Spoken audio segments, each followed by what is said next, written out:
her, det er Gemino 20. Gemino 20, den har nogle gode ergonomiske håndtag. Den er nem at højdeindstille. Man trækker ud i den her, og så kan man så trække håndtaget op og ned til den højde, man vil have den i. På indersiden af baghjulene, der er der trædepedaler. Så kan man lige sætte hælen i jorden, træde ned her, trække tilbage håndtagen.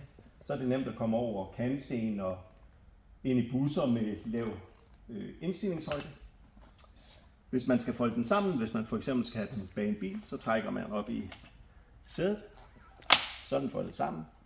Tag fat her. Så er den nem at løfte. Når man så folder den ud igen, lægger man en flad hånd her, så man er sikker på, at den er foldet helt ud. Hvis man skal sidde på rollatoren, trykker man ned i bremserne. Og når man så har rejst sig igen og skal gå videre, så er det bare lige at trække op her, og så er den klar til at gå.